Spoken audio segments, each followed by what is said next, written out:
You know how we're always saying how great it is that there's absolutely no training standards at all to get a CDL, no requirements of any kind, and how terrible it is that on February 7th, the government is going to impose entry-level driver training standards, requirements for a certain number of things that have to be done, training and stuff?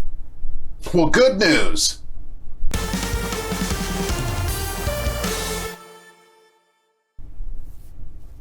Hello and welcome to Trucking Answers. I'm Mark, your entry-level driver training host. Entry-level driver training requirements were going to go into effect February 7th, but the federal government is going to delay that for 2 years. Isn't that great? So that means for 2 more years, there'll be absolutely no standards for any kind of training requirement. A company can give great training or virtually no training, and it won't make any difference. Isn't that wonderful? Now, I thought for sure the ATA somehow had their bloody hands in this to delay this, but in fact, that's not the case. They're disappointed that the rule is being delayed. The Commercial Vehicle Training Association is also disappointed. They said, look, they've had 3 years to get this rule implemented, and now they're going to delay it 2 more years.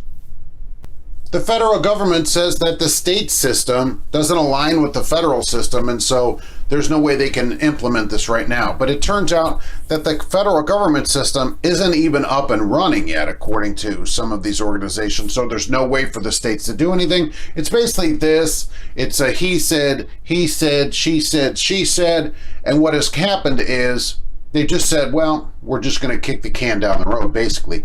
No entry-level driver training standards or requirements of any kind until at least 2022 now. So how does that increase safety on the road? Well, of course, it doesn't. That's the problem with it. But of course, really, no one at the federal government cares.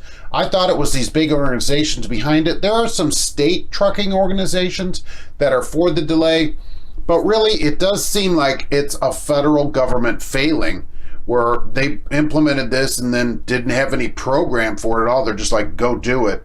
And the bottom line is it affects the whole industry, because people that are poorly trained don't stay in the industry. The companies get away with basically anything, and then people quit the industry, and then these same companies cry that they don't have any drivers, when in fact they just can't keep any drivers. So when you're not trained properly, it's very frustrating to do your job. The downside here, right, 2022, who knows what'll happen then. But for now, no entry-level driver training standards, requirements, minimum standards, nothing until at least February of 2022.